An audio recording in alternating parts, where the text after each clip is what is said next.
अभिवादन स्वीकार करें। आपने देखना शुरू कर दिया है जनदर्शन न्यूज़। सिद्धार्थनगर में सुर्खियों में आया धर्मांतरण का मामला अब तूल पकड़ता जा रहा है। इस मामले में अब नेता प्रतिपक्ष माता प्रसाद पांडे ने इसे साजिश बताया है। शुक्रवार को एक प्रेस कॉन्फ्रेंस के दौरान नेता प्रतिपक्ष माता प्रसाद पांडे ने लगे आरोपों को सिरे से खारिज करते हुए इसे सांप्रदायिक सौहार्द बिगाड़ने की एक गहरी साजिश बताया।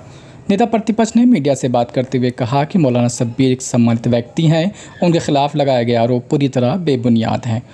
उन्होंने जोर देकर कहा कि बिना किसी ठोस सबूत के किसी प्रतिष्ठित व्यक्ति पर ऐसे गंभीर आरोप लगाना और उन्हें गिरफ्तार करना न्याय के सिद्धांतों के खिलाफ है। उन्होंने प्रशासन से इस मामले की उच्चस्तरीय जांच कराने की मांग की ताकि सच्चाई सामने आ सके और दोषियों के खिलाफ कड़ी कार्रवाई की जा सके। नेता प्रतिपक्ष ने कहा, कुछ लोग जानबूझकर समाज में तनाव पैदा करने की कोशिश कर रहे हैं। ऐसे तत्वों को बख्शा नहीं जाएगा। उन्होंने लोगों से शांति और सद्भाव बनाए रखने की अपील की।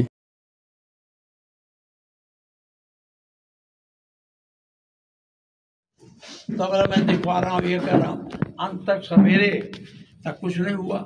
फिर मैंने कप्तान से कहा, तुम लोग कह रहा हूँ साहब मुकदमा लेके कार्रवाई करें। तब मैंने डीआईजी से कहा, डीआईजी ने दरोगा से कहा जो बनता है जो करना है सही ढंग से सही कर दो। तब इन्होंने चालान किया और उनका बनाया। मुकदमा तो लिखा था, बैठाए थे। अभी हमको लगता है 1-2 दिन बैठाने की इच्छा थी उन लोगों, लेकिन वही डीआईजी जब हमने कहा, एक मदरसा है जिसके प्रिंसिपल हैं अल फारूक मदरसा है, जिसके प्रबंधक है मौलाना शब्बीर साहब। बहुत दिनों से वो स्कूल चला रहे हैं। उसमें हिंदू भी अध्यापक हैं, मुस्लिम भी अध्यापक हैं। अभी परसों या नरसों कब एक उमेश प्रताप सिंह के व्यक्ति ने एक दरखास्त दिया थाने पर कि ये हमको नौकरी देने के नाम पर धर्म परिवर्तन करने का प्रलोभन दे रहे हैं। और थानेदार ने बिना कुछ जांच किए मौलाना शब्बीर को पकड़ के ला के बैठा लिया और उनका चालान न्यायालय में भेज दिया। न्यायिक प्रक्रिया नहीं है, उसके इस कथन की जांच होनी चाहिए।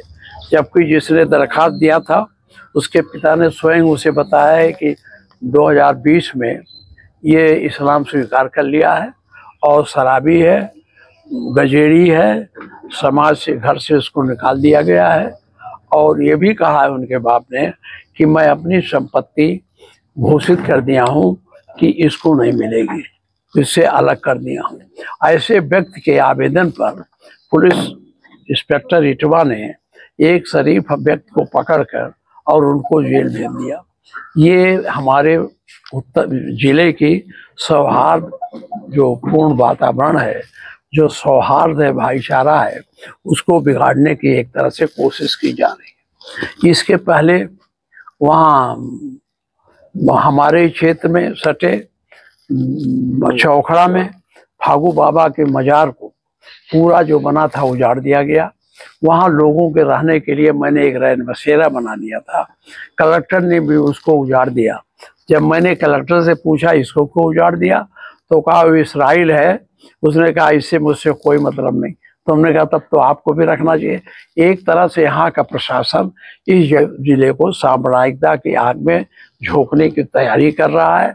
मैं आप सबसे निवेदन कर रहा हूँ, इस परिस्थितियों में आप अपने स्तर पर प्रयास करें, हम लोग भी अपने स्तर पर प्रयास करें कि हमारा भाईचारा कायम रहे। तथा जो मौलाना शब्बीर के साथ हुआ है उसकी मैं निंदा करता हूं और सरकार से मांग करता हूं कि इस कांड के उच्च स्तरीय जांच कराएं, जिससे जो अधिकारी इसमें गलत ढंग से इन्वॉल्व है उनके विरुद्ध कार्रवाई की जाए।